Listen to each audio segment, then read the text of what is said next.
Welcome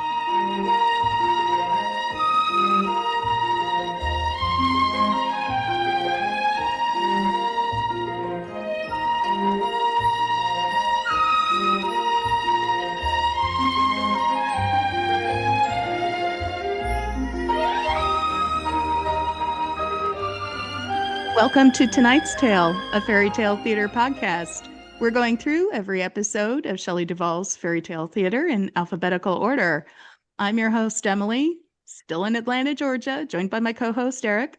Hi, I'm Eric from New York. And this month we're joined by two of our most frequent guest hosts, Doug.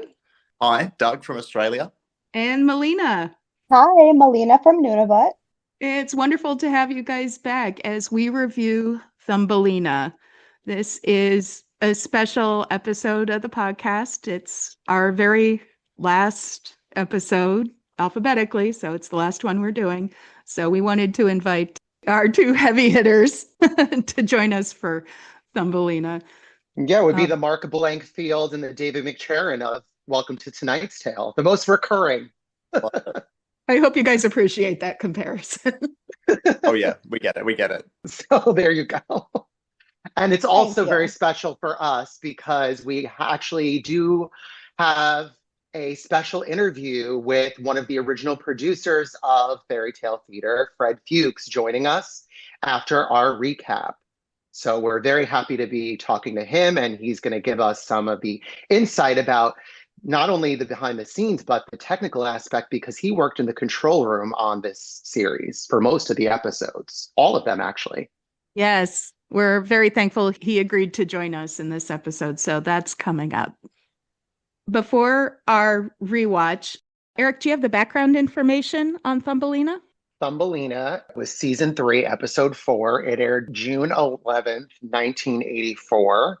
It was actually taped September 6, 1983 to September 10th, 1983.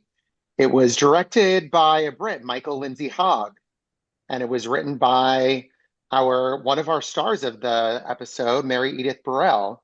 I love it. Yeah, we see her on screen. She plays the beggar woman. And I do have to do a shout out to the composer as well, because this has beyond beautiful music. Robert Folk was the composer, and it's probably one of my favorite scores of Fairy Tale Theater. Oh, mine too. That was leading me into my first question. What do we remember? What's the first thing that springs to mind? And for me, it was actually the music, this beautiful, beautiful music. The other things I think of, Carrie Fisher looked so beautiful as our title character.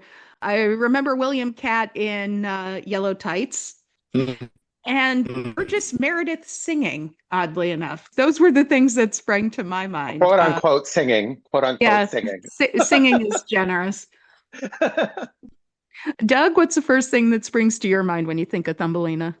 I always go back to the old CBS Fox trailers because I used to watch them obsessively. And there was a preview for Thumbelina at the end of the video. And there was just that moment where Carrie Fisher emerges from the tulip. And I realized I've done it again. We're referring to them by the actor's name, and I'm not apologizing anymore. On 26 episodes of this podcast, our listeners are used to it now. Yeah.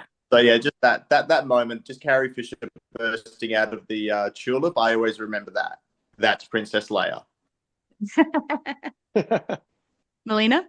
What I remember the most is the costumes, because there's so many animals in this episode, and I love how rather than using like puppets, it was people in costumes. So I remember that a lot as a kid. And then of course Carrie Fisher singing, because she sang a song that her mom, Debbie Reynolds, sang in How the West Was Won. So that I remembered a lot too. I remember when I was a kid and I watched How the West Was Won and Debbie Reynolds started singing the song, I'm like, she's singing Thumbelina's song. And my mother's going, I think it's the other way around, honey. Okay, guys, I just have to confess something. This is the first time I've ever heard this. I never knew that it wasn't an original song. Really? Oh. Yeah, it's when she's sitting with the swallow and they're doing the little montage of her taking care of the swallow. That's the song that she's singing. But the song that she's singing, like in the sunlight, waiting for the swallow, was an original song. Yes, Wow, but still, I didn't even know that the other song wasn't original. So thank you for educating Yeah. me. yeah. Yeah. She only sings a little bit of it. She sings "Away, away, come away with me," and that's "Home in the Meadow." And it was sung by Debbie Reynolds and How the West Was Won. And I read Todd Fisher's book. Apparently, that was the song Debbie used to sing to him and Carrie when they were kids. That was their Oh, lullaby. So, Love it. I'm so gonna cry. she probably picked that song, which is sweet. Hmm. Eric, what's the first thing you think of with Thumbelina? I mean, me too. I think of Carrie. I mean, Carrie's looks so beautiful. Like there was that one shot when she's in the sunlight, that moment when she's singing and waiting for the Yes. swallow to come get her. And I was like, she looks so angelic there. She looks so beautiful. And I was like, I got a little emotional. I was like, I miss Carrie. I miss Debbie. So sad. So I don't know. I love it. So good that we have these things for these actors to live on. And there's a lot of them in fairy tale theater that, are not with us anymore. So it's very, very special to have this series, I think. And then the music is so, so, Yeah. so good. I think it may be like tied or second to Dancing Princesses is probably my other favorite score. I was going Um, to say, I'm like, I think I Dancing Princesses know is my why. favorite score, but Dancing Princesses was also Yeah. written by Mary Edith Burrow. I didn't know that. There we go. Oh, other Uh, thing is I love the narrator. I love David Hemmings. I think he's I a love fabulous, him. fabulous narrator. Very good narrator. Yeah, he has a really, He's really nice voice. he's one of my favorite character actors. British. He's another one that's no longer with us. You know David Hemmings, even if you don't think you know David Hemmings. If you saw Austin Powers, he was spoofing David Hemmings in the beginning. Wonderful character, British actor. Love him. And he had a great voice. He was in Snow Queen. He did the voice of the reindeer in Snow Queen. And then Yeah. he worked with Shelley again later in Nightmare Classics. He appeared on screen in Turn of the Screw. So he did a great job. He's one of our best narrators. I'll put him up there with Roddy McDowall, who did Rapunzel, but I think Shelley was my favorite narrator. How familiar is everyone with the original source material? And that's the fairy tale by Hans Christian Andersen. I know Yeah. I've read it. I don't remember a dang thing, which seems to be my answer to most every single episode. I know I read it, don't remember it. It was originally published on December 16th, 1835 by Hans Christian Andersen, that we know and love. And the episode is very true to the original story, except for two main moments, which I will talk about when we get there. But yeah, little girl, the size of a thumb, born in a flower, and then basically gets kidnapped, low key trafficked, and then tries to find her way back. Low key traffic. Brilliant. One way to put it. It's not wrong. It's not wrong. That's so funny. I can't. Put it. Doug, Eric, what do you remember about the original story? I remember reading when I was younger. I haven't revisited this story in a long time. The other version that I grew up with when I got a little bit older in the 90s was the Don Bluth film, I love that one. which I love. So the music in that's really good because it's Barry Manilow wrote the music, but I like that one. It's fun. Too. It's sweet. That was Jodie Benson and I think Charo. Charo as Mrs. Toad. What's not to love there? Doug? Yeah, no, I'm definitely familiar with the original fairy tale. I loved my fairy tale books as a kid, but I'm probably more familiar with the abridged versions that appeared in like illustrated books rather than the original source material. So I'll be interested to see what differences Melina can point out. Very cool.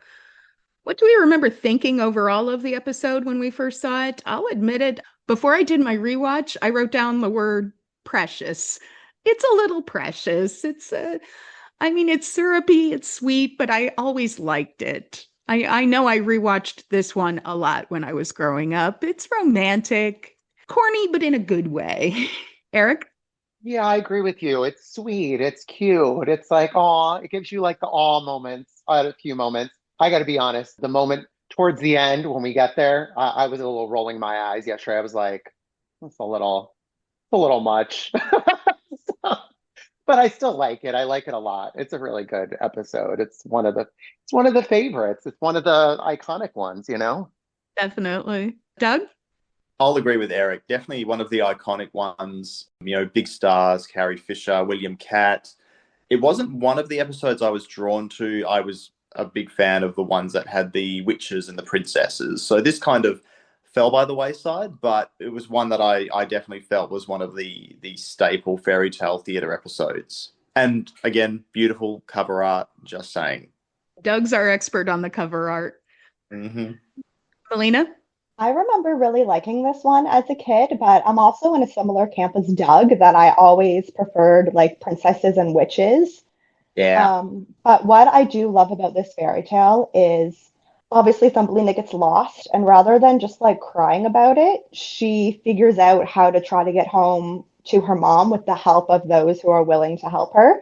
So I like how it also has some like independence in there of like, you can do it no matter what. And I'm also a very small person, like I'm 5 feet tall. So Thumbelina was one of my nicknames. I've been the same height since I was 12. It's very frustrating. So Thumbelina was one of my nicknames growing up. So I think that's also. Sad about you, Melina. Yeah, That's I'm a small wonderful. person. No, I've known you for years. This is the first time I've ever heard this story. Yeah, it That's was one of my cute. nicknames growing up because I am a small person. Did I they am call you Thumbelina or Thumbelina? Oh God. That's hilarious, actually. I did get the full Thumbelina, but now I'm going to demand that people call me Thumbelina. Yeah. I am so never calling you anything else. Okay, so starting our rewatch, we begin this episode as we always do with our introduction from Shelley. Hello, I'm Shelley Duvall. Welcome to Fairy Tale Theater. Tonight's tale is about a plucky little girl the size of a thumb, who, though small, has strength and intelligence great enough to insist on running her own life. Thumbelina. This time she's inside the set that was the house for Mr. Mole or his burrow or whatever. Shelley looks sweet. I love blonde era About- Shelley. Yeah, we're going to talk about Shelley's belt. Okay. It's like such a staple. That is a great 80s belt. It is huge and it is just perfect. And I love in the background behind her, there's like giant set pieces to make it look like everything is large because Thumbelina's small, obviously. So I love how that's like in the background behind her. It's a clever set. I've got a lot of notes on that, but oh, Shelley's looks throughout the series. Her hair's different in every single one. And her outfits changed. This one I liked. And look, while we're talking about Shelley, I just wanted to point out the fact that we scheduled this recording in between the anniversary of Shelley's birthday and the anniversary of her passing. So this feels really nice to be able to record what is the final alphabetical episode at such an important time for us all to like really stop and remember what Shelley means to us. Well said, Doug. Yeah, absolutely. Absolutely. Okay, so starting our story, we get our beautiful David Hemmings narrating and our introduction to Conchata. How do you say that actress's name? Conchata Farrell? Yeah. Yeah, that's how I say it. I've seen her around in a couple of other things. She was a character actress. She plays Two and a Half Thumbelina's Men. mother. Krampus. I remember her from the Buccaneers randomly, but I've seen her around. But yeah, Eric, you're right. 2.5 Men when she was the surly housekeeper, which is what Yes. watching this is where I first saw her, but I became more familiar with her from 2.5 Men. It was so nice to see her be a nice, gentle, warm character for a change in Thumbelina. Yeah. I just appreciated that shift. Yeah, I remember her very often playing like a wisecracking type of character. It was nice to see her kind of soft and sweet. Oh yeah, she's so snarky on that show. She's so funny. She answers the door. We get our writer, Mary Edith Burrell, playing the beggar woman. No, Yeah. terrible British accent. She sounds like Audrey Hepburn. I know. I'm like, in My Fair Lady. it's a very cartoony Cockney accent she's doing. Like with Dick Van Dyke and Mary Poppins. Oh, not that. Could you spare some table scraps for a poor soul, m'lady? Certainly. Come in. I just warmed some soup. Thank you.